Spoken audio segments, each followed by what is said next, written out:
Mi padre me hizo responsable de una deuda antigua diciendo que era lo justo. Cuando revisé las fechas del contrato y mi edad en ese momento, todo resultó ilegal. Mi padre apareció a finales del año pasado con una carpeta vieja, como de oficina pública, llena de papeles amarillentos y engrapados de cualquier manera.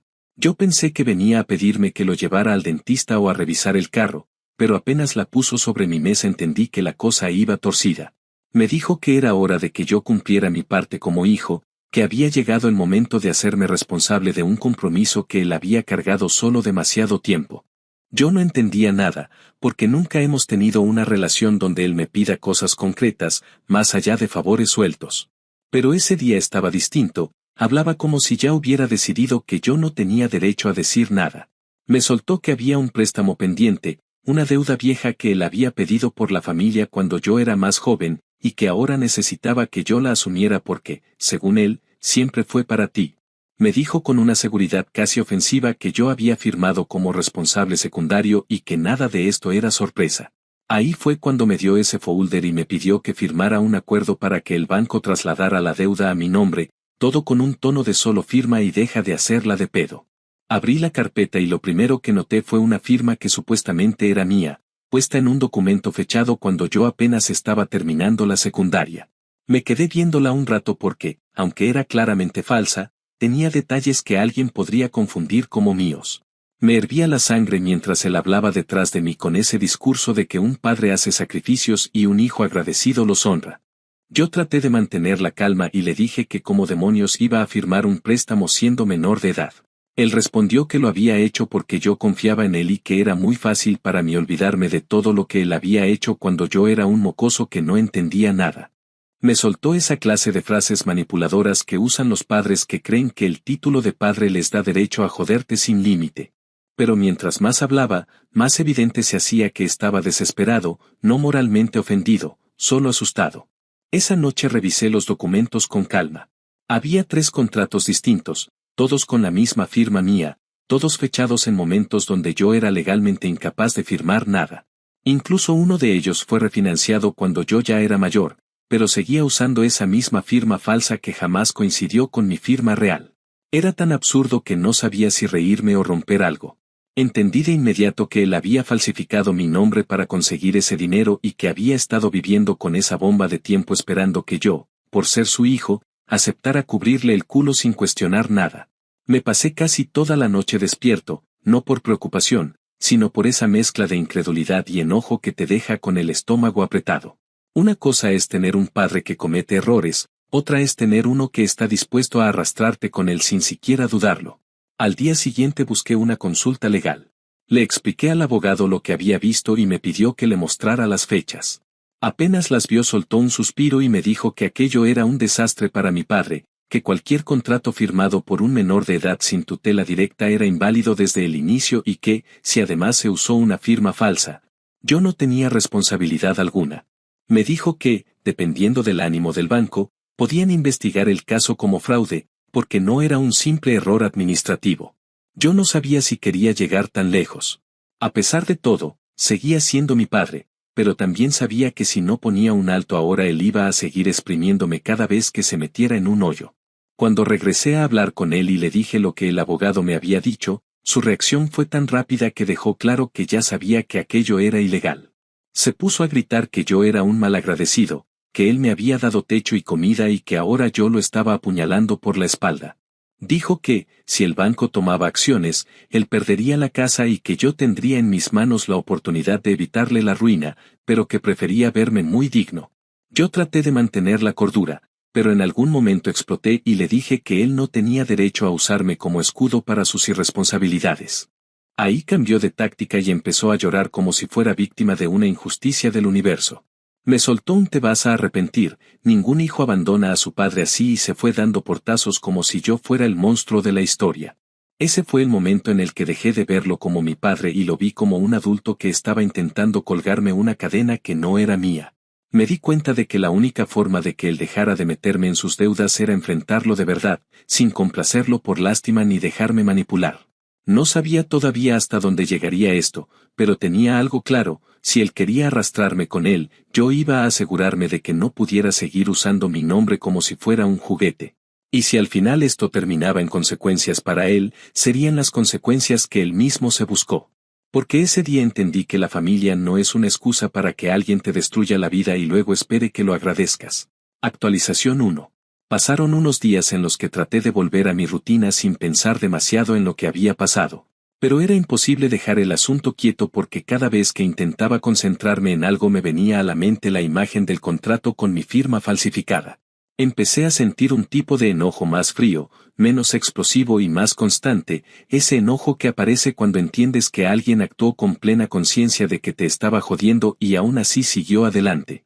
Para ese punto yo ya había tenido mi primera reunión informal con el abogado, pero decidí programar una segunda, más larga, para revisar bien todo el paquete de documentos. Quería tener claro hasta dónde llegaba el desastre y qué implicaciones podría tener para mí. El abogado me pidió que llevara todos los papeles, incluidos los resúmenes de refinanciación, y me advirtió que a veces los bancos, al darse cuenta de que un trámite pasado se hizo de forma irregular, intentaban responsabilizar a quien fuera con tal de no perder dinero. Eso me hizo entrar en un estado de alerta que me acompañó varios días, al punto de que empecé a revisar mis estados financieros, mi historial crediticio y cualquier cosa relacionada con mi nombre, solo para asegurarme de que mi padre no hubiera hecho más cosas a mis espaldas. Cuando regresé con el abogado, él se dedicó a revisar uno por uno los documentos mientras yo estaba sentado en la otra silla, sintiendo que cada hoja que levantaba podía contener una nueva sorpresa desagradable. Hubo un momento en el que dejó de leer y simplemente apoyó los papeles sobre la mesa. Me dijo que aquello no solo era un problema de firmas, que había 3 refinanciaciones en las que la supuesta firma mía aparecía de forma idéntica y que ese tipo de repetición tan exacta era típica de una copia. Explicó que, si se hacía una verificación técnica, quedaría claro que la firma no provenía de un proceso normal de firma a mano, sino de una imitación o una reproducción. También señaló que una de las refinanciaciones se hizo cuando yo ya era mayor de edad, lo cual volvía todo incluso más sospechoso, porque en ese momento sí existía la posibilidad de que yo hubiera participado. Pero la firma seguía teniendo la misma inconsistencia infantil. Según él, eso iba a levantar cualquier auditoría de inmediato. La parte inesperada llegó cuando me dijo que, si yo no había autorizado nada, lo mejor era notificar al banco cuanto antes, no solo para protegerme, sino para evitar que ellos asumieran que yo estaba tratando de beneficiarme. Me aclaró que no podía decirme qué hacer moralmente con respecto a mi padre, pero sí lo que debía hacer para no terminar hundido con él. Después de esa reunión pasé varios días pensando en si debía o no llamar al banco. No porque sintiera lealtad hacia mi padre, sino porque todavía había una parte de mí que esperaba que él reconociera lo que había hecho y se responsabilizara. Pero eso nunca ocurrió. En lugar de mostrarse preocupado por arreglar las cosas, empezó a mandarme mensajes pasivo-agresivos diciendo que esperaba que estuviera pensando en la familia y que no se me ocurriera hacer algo impulsivo solo por quedar bien con un abogado que ni conozco. En un mensaje incluso insinuó que él podría haber firmado de esa forma porque yo se lo pedí, como si la historia fuera tan absurda que solo eso le faltaba inventar. Ese intento descarado de manipulación fue lo que me empujó finalmente a llamar al banco. Expliqué que había recibido documentos a mi nombre que no correspondían y que necesitaba que revisaran el expediente. La mujer que me atendió fue muy correcta, pero pude notar que su tono cambió cuando le dije que la firma estaba en un contrato fechado cuando yo era menor de edad. Me pidió que le enviara por correo electrónico una copia de mi identificación, mi fecha de nacimiento y fotos de los documentos. Esa misma tarde recibí una confirmación de que el caso había pasado al Departamento Interno de Investigación. Pensé que tendría al menos unos días de silencio antes de que algo explotara, pero no. Al día siguiente, a media tarde, mi padre llegó a mi puerta golpeando como si quisiera tirarla abajo. Cuando abrí lo encontré sudado, rojo y con esa expresión que tiene cuando está asustado pero quiere actuar como si estuviera indignado. Me preguntó si había hablado con el banco y cuando le dije que sí, que era mi derecho porque habían usado mi nombre sin permiso, empezó a gritar que lo había traicionado y que no tenía idea de lo que estaba haciendo. Dijo que el banco lo había llamado esa mañana, que estaban revisando la validez de los documentos y que lo habían tratado como si fuera un delincuente. Me acusó de destruirlo, de no valorar todo lo que él había hecho por mí, como si falsificar mi firma fuera parte de un sacrificio noble. Cada cosa que decía me confirmaba que no solo había falsificado la firma, sino que sabía perfectamente que eso podía reventarle en la cara. Pero igual decidió apostar a que yo sería demasiado tonto o demasiado dócil para enfrentar la situación.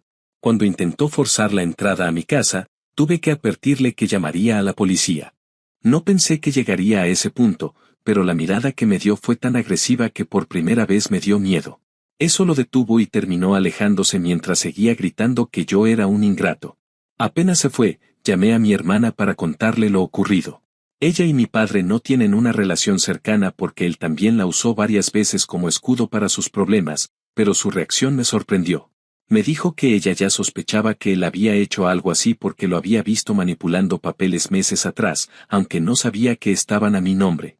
Me pidió que no retrocediera, que si yo me dejaba intimidar ahora, él iba a repetir el patrón una y otra vez sin límite. Esa conversación me ayudó a reafirmar la decisión de mantenerme firme, aunque eso significara un conflicto familiar que ya estaba demasiado avanzado para revertirse. A lo largo de esa semana el banco me llamó 2 veces más, esta vez para pedirme una declaración formal y para confirmar que yo nunca autoricé ninguna firma en esos documentos. Cada llamada de ellos era una mezcla de alivio y ansiedad porque, aunque sabía que estaba del lado correcto, también entendía que el resultado podía ser devastador para mi padre. Sin embargo, cada vez que dudaba, recordaba su rostro arrogante diciéndome que yo debía hacerme responsable de algo que nunca firmé y que jamás pedí. Y entonces la culpa se disipaba. Es difícil describir lo que se siente ver cómo alguien que debería haber protegido tu nombre lo usó como herramienta para salir de un apuro, esperando que tú cargues con la consecuencia muchos años después. No es solo enojo, es una sensación de traición básica, como si te robaran una parte de tu historia sin permiso. La investigación del banco avanzó más rápido de lo que imaginaba. Un día antes de que terminara esa semana recibí un correo donde me informaban que habían marcado el contrato original como potencialmente fraudulento y que estaban revisando quién había autorizado la refinanciación, ya que los datos no coincidían con mis registros. Eso quería decir que eventualmente iban a pedirle explicaciones a mi padre de manera formal. Yo sabía que él no estaba preparado para enfrentar algo así porque siempre ha sido bueno para engañar a personas que confían en él, pero no para enfrentarse a instituciones que tienen protocolos estrictos. Aunque no lo dije abiertamente, esa sensación de que por fin algo o alguien lo estaba obligando a enfrentar sus actos me produjo una calma que no había sentido en años. Esa primera actualización no cerró nada. Al contrario, abrió grietas que ya no se podían cubrir ni con disculpas ni con manipulaciones emocionales. Pero también fue el punto donde me di cuenta de que esta vez no habría vuelta atrás. Mi padre ya no podía refugiarse en el discurso de que lo hacía por nosotros, porque todo indicaba que lo había hecho por él y solo por él. Y yo, por primera vez en mucho tiempo, sentí que podía poner límites sin sentirme culpable por hacerlo. Esta etapa apenas estaba empezando, pero ya comprendía que el camino que venía iba a ser largo y, sobre todo, inevitable. Actualización 2. Unas cuantas semanas después de que el banco iniciara la investigación, la situación empezó a moverse en direcciones que yo no había previsto. Durante ese tiempo intenté mantenerme ocupado para no obsesionarme con el tema, pero era imposible ignorar los cambios en el comportamiento de mi padre, que ahora pasaba de enviar mensajes agresivos a mensajes suplicantes en cuestión de horas. Era como si estuviera atrapado entre el enojo por haber sido descubierto y el miedo a lo que podría ocurrirle si el banco confirmaba el fraude. Hubo días en los que me despertaba con audios suyos diciendo que yo era un desalmado y que me iba a arrepentir, y otros en los que me decía que necesitábamos hablar como adultos porque todavía había una oportunidad de arreglarlo antes de que la situación escalara más de lo necesario. Yo ya no respondía nada porque había entendido que cualquier intercambio con él solo alimentaba su idea de que todavía podía manejar la situación a través de presión emocional. Cada silencio mío parecía aumentar su desesperación y, con cada mensaje, yo confirmaba que había tomado la decisión correcta al notificar al banco sin consultarle. Ese mes también fue el primero en el que recibí una llamada del investigador asignado al caso. El tono de la llamada fue cordial, pero directo. Me expresó que habían detectado inconsistencias en varios documentos y que necesitaban confirmar datos puntuales conmigo, especialmente fechas en las que yo estaba comprobadamente estudiando, trabajando o viviendo en otra dirección. Me hicieron preguntas muy específicas sobre dónde vivía cuando tenía 16 y 17 años, a qué escuela asistía, si tenía cuenta bancaria a mi nombre en ese periodo y si contaba con historial de cualquier tipo donde apareciera una firma registrada. Me pidieron autorización para comparar mi firma real con la que aparecía en los documentos y accedí sin dudar. Porque sabía que esa comparación dejaría claro que lo que aparecía en los contratos no tenía nada que ver conmigo. El investigador me explicó que ese tipo de casos no eran tan comunes, pero cuando aparecían solían revelar un patrón fijo. Familiares que tomaban decisiones financieras arriesgadas y luego trataban de descargar la responsabilidad en el miembro más joven de la familia, confiando en que la culpa, el miedo o la ignorancia los obligaría a aceptar. Después de esa llamada, la comunicación con mi padre dio otro giro extraño. Empezó a pedirle a familiares que intercedieran para calmarme y convencerme de que me retractara antes de que el caso avanzara demasiado. Mi tía mayor me llamó una noche para decirme que mi padre estaba deshecho y que, según sus palabras, yo estaba exagerando algo que podría resolverse entre nosotros sin involucrar a instituciones. Le respondí con calma que no había nada que resolver entre nosotros porque él falsificó mi firma cuando yo era menor y después volvió a usarla para refinanciar la deuda, y que no había ninguna parte de esa situación que pudiera arreglarse con un apretón de manos. Mi tía, que generalmente es conciliadora, se quedó callada un rato antes de decir que en el fondo ella sabía que mi padre había hecho algo inapropiado, pero que nunca pensó que hubiera llegado tan lejos como para comprometerme legalmente. Me confesó que hacía meses lo había visto revisando papeles y poniéndose nervioso cuando alguien se acercaba, pero que en ese momento no imaginó que estuviera tratando de encubrir un fraude. Esa conversación fue la primera señal clara de que mi padre estaba quedándose sin aliados dentro de la familia y que su narrativa comenzaba a desmoronarse. A medida que pasaban las semanas, empecé a sentir un tipo de distancia emocional hacia mi padre que nunca había experimentado. No era odio, era algo más parecido a un reconocimiento de que él ocupaba un lugar en mi vida solo porque la biología así lo determinó, no porque hubiera construido conmigo una relación digna de sostenerse bajo presión. Había momentos en los que me preguntaba si todo esto no habría sido diferente si él se hubiera acercado desde un principio con honestidad, admitiendo que había cometido un error grave y que necesitaba ayuda para salir del problema. Nunca lo sabré, porque él eligió desde el principio la ruta de la manipulación, la mentira y la carga abandonada en mis hombros. Mientras yo hacía ese proceso interno, el banco continuaba con el suyo y un día recibí un aviso por correo donde me informaban que el contrato había sido temporalmente suspendido mientras se verificaba su autenticidad. Esa suspensión significaba que legalmente yo había quedado fuera de toda obligación mientras avanzaba la investigación, lo cual me dio un respiro que no había sentido desde hacía meses. La noticia de la suspensión no tardó en llegar a mi padre porque, según su versión, el banco lo llamó para notificarle que el documento había sido bloqueado y que necesitaban que él presentara comprobantes adicionales de identidad y autorización. Esa llamada lo había dejado fuera de sí. Intentó contactarme varias veces, incluso vino de nuevo a mi casa, aunque esta vez no llegó gritando. Llegó con una expresión que mezclaba nerviosismo, rabia contenida y una falsa calma que se notaba a kilómetros. Me pidió que lo dejara entrar para hablar, pero no acepté. Desde la puerta me dijo que yo no entendía el daño que estaba provocando y que el banco estaba tratando el caso como si él fuera un delincuente. Me dijo una frase que todavía recuerdo con claridad porque fue tan absurda como reveladora, que yo tenía la culpa de que el banco malinterpretara sus acciones. Es decir, en su mente, dejar clara mi inocencia era una traición y exponer su fraude era culpa mía, no de él.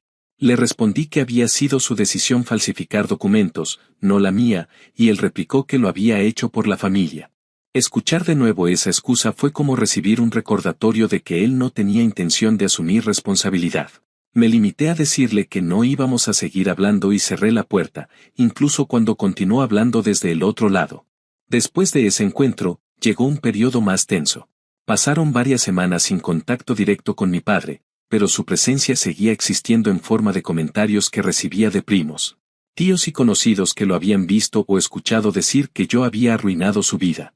Algunos intentaban sonar neutrales cuando me lo contaban, como si quisieran advertirme sin tomar postura, pero la mayoría sabía claramente que él estaba pagando las consecuencias de sus propias decisiones. Curiosamente, fue en ese periodo cuando también hablé más con mi hermana, que me dijo que en algún punto él había intentado convencerla de que yo estaba manipulando al banco para perjudicarlo. Ella se rió en su cara y le dijo que el banco no necesitaba ser manipulado, que bastaba con revisar las fechas y la firma para saber que él había cometido un acto ilegal.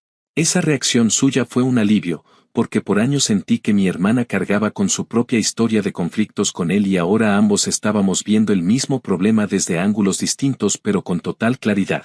Cuando finalmente llegó la notificación oficial del banco donde declaraban que el contrato original era inválido debido a inconsistencias legales y que se había iniciado un proceso de revisión interna para determinar si existían responsabilidades adicionales, sentí un cansancio profundo, pero también una especie de cierre. El banco dejaba claro que yo no tenía ninguna obligación financiera, pero también dejaba claro que ellos iban a seguir investigando cómo se autorizó ese préstamo desde el inicio. Eso no solo implicaba a mi padre, sino también a la persona que aprobó el contrato en aquel entonces. El investigador me explicó en una última llamada que, cuando una firma corresponde a un menor, la aprobación del contrato recae en el agente que procesó el documento, por lo que ambos habían quedado bajo revisión. Una parte de mí no esperaba que el asunto llegara tan lejos, pero reconocer que no estaba en mis manos detener el proceso me dio una tranquilidad inesperada. Ya no era una lucha entre mi padre y yo, ahora era una institución revisando un error grave que había permanecido invisible durante años. Esa segunda actualización marcó un punto donde mi participación activa prácticamente terminó. Yo ya había aportado toda la información necesaria y había protegido mi nombre y mi historial. El resto dependía del banco y de las consecuencias inevitables de lo que mi padre había hecho. Lo único que me quedaba era aceptar que esta situación había cambiado de forma definitiva la relación que tenía con él. Aunque todavía me sorprendía cuánto podía lamentarse él por su propia desgracia sin reconocer en ningún momento el daño que intentó hacerme, también entendí que no podía esperar otra cosa de una persona que había construido su vida entera culpando a otros de sus errores. Para mí, la actualización cerró con una sensación agridulce, porque aunque había logrado protegerme, también había confirmado que mi padre era capaz de sacrificarme sin dudar con tal de salvarse. Ese descubrimiento no es fácil de procesar, pero al menos supe que ya nunca más permitiría que él tuviera la oportunidad de arrastrarme con él. Actualización final. Pasaron varios meses después de la confirmación del banco y el proceso pareció entrar en una etapa silenciosa, ese tipo de silencio que no es alivio, sino una especie de pausa tensa en la que sabes que algo se está moviendo aunque no puedas verlo ni influir en ello. Durante ese tiempo intenté reorganizar mi vida, no porque la situación me hubiera afectado económicamente, sino porque emocionalmente me había dejado con una sensación de desgaste que nunca antes había experimentado. Uno podría pensar que después de que el banco me liberara de toda responsabilidad me sentiría tranquilo, pero la verdad fue más compleja. La relación con mi padre quedó tan dañada que ya no podía reconocer ninguna base sobre la cual sostenerla. No se trataba solo del fraude, sino de la reacción que tuvo al verse descubierto, esa manera de culparme incluso cuando la evidencia era tan clara que no había espacio para malinterpretarla. Esa parte fue la que realmente marcó el antes y el después para mí. El siguiente gran movimiento ocurrió cuando recibí un aviso del banco donde se mencionaba que, como parte de su revisión interna, habían encontrado irregularidades adicionales relacionadas con el historial crediticio de mi padre. Esto significaba que no solo iban a mantener como inválido el contrato fraudulento, sino que también estaban revisando otros préstamos suyos para confirmar si se habían tramitado de manera legítima. Yo no sabía nada de ese historial y, honestamente, tampoco tenía interés en enterarme de los detalles, pero la carta dejaba claro que el banco tomaría acciones según correspondiera. Ese fue el primer indicio formal de que las consecuencias para él serían mucho más severas de lo que yo había imaginado cuando todo esto empezó.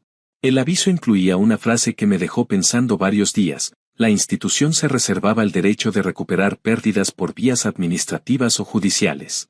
Esa fue la primera vez que contemplé la posibilidad real de que mi padre terminara enfrentando no solo sanciones financieras, sino también consecuencias legales. Esa noticia no tardó en recorrer la familia. A diferencia de las primeras semanas, donde muchos intentaron entender los dos lados, esta vez la mayoría simplemente aceptó la realidad.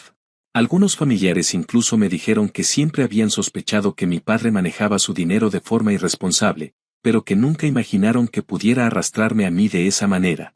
Otros admitieron que no sabían cómo reaccionar cuando él les contó que yo lo dejé caer, como si yo tuviera alguna obligación moral de protegerlo de un problema que él mismo creó. A medida que más personas empezaban a ver la magnitud de lo que había ocurrido, mi padre comenzó a quedarse aislado en sus intentos de presentarse como víctima. Ese aislamiento no lo hizo reflexionar, sino que lo volvió más agresivo en sus comentarios. Llamó a un primo y le dijo que yo había actuado con intención de destruirlo, que había esperado el momento perfecto para hundirlo, como si yo hubiera planeado todo desde la adolescencia. Escuchar eso por parte de mi primo me dejó claro que él prefería creer su propia versión, aunque fuera absurda, antes que aceptar que había sido descubierto. El paso siguiente ocurrió cuando el banco tomó posesión formal de la casa de mi padre. Esa propiedad era lo único que él tenía con valor estable, y aunque durante años presumió que la había comprado con esfuerzo propio, la verdad era que la había refinanciado tantas veces que prácticamente vivía de una deuda permanente. Cuando la notificación de desalojo llegó, él intentó usarla para manipular a todos, diciendo que la pérdida de la casa era mi culpa. Lo curioso es que esa estrategia no funcionó. Incluso familiares que antes lo defendían comenzaron a señalar que él siempre encontraba a quien culpar en lugar de asumir sus actos. Mi hermana, que seguía manteniendo distancia prudente, me llamó para decirme que él se había presentado en su trabajo llorando y diciendo que yo lo había abandonado. Ella le respondió que él me había metido en un problema que podría haber arruinado mi vida y que todavía tenía la audacia de pedirme que pagara por ello. Me contó que él se quedó mudo, como si nunca hubiera considerado que alguien de la familia pudiera confrontarlo de esa manera. A pesar de todo, no voy a negar que sentir la caída de mi padre me produjo emociones mezcladas.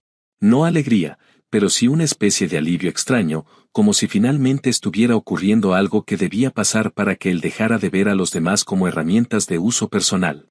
Aún así, hubo un par de noches en las que me sorprendí preguntándome si había algo que yo pudiera haber hecho distinto, aunque sabía perfectamente que esa pregunta no tenía sentido. Uno puede sentir lástima y aún así entender que no es responsable de evitar que otra persona enfrente las consecuencias de sus propios actos. Esa dualidad se volvió parte de mi rutina por un tiempo. No quería que él terminara en la calle, pero tampoco iba a responsabilizarme por su situación actual. Yo no tenía por qué sacrificar mi estabilidad para proteger a alguien que no dudó en ponerla en riesgo sin consultármelo. Finalmente, llegó el desalojo. No estuve presente, pero mi hermana pasó cerca esa mañana y me contó lo que vio. Me dijo que él estaba afuera, sentado en una silla plegable, viendo cómo sacaban cajas y muebles viejos. Al parecer no hizo escándalo, solo se quedó observando con una expresión vacía. Escuchar esa descripción me afectó más de lo que esperaba. No porque sintiera culpa por lo que estaba pasando, sino porque confirmé que él nunca creyó que algo así pudiera ocurrirle. Vivió tantos años evitando asumir consecuencias que llegó a convencerse de que nunca le tocaría pagar por nada.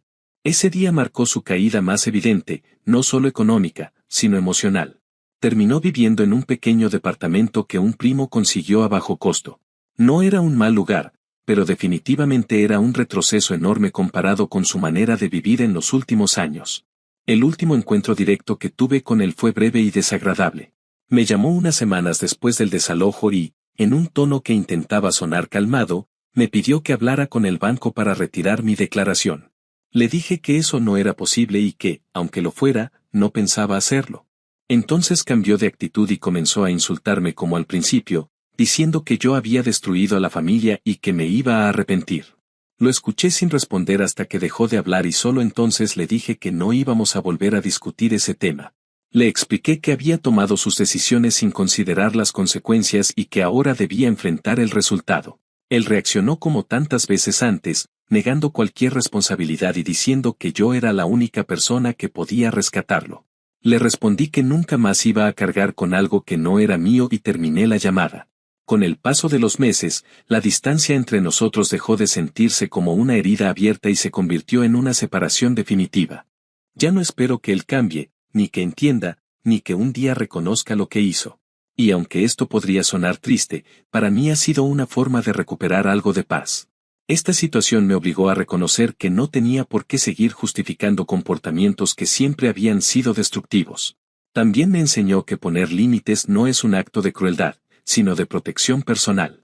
Hoy veo todo el recorrido desde el primer momento en que vi esa firma falsificada hasta ahora, y aunque ha sido un proceso largo y desgastante, también ha sido liberador. No quería que mi padre enfrentara consecuencias tan duras, pero tampoco podía seguir permitiendo que su irresponsabilidad se convirtiera en mi carga. Y si algo he aprendido en estos meses es que no siempre se puede salvar a alguien que no quiere salvarse a sí mismo.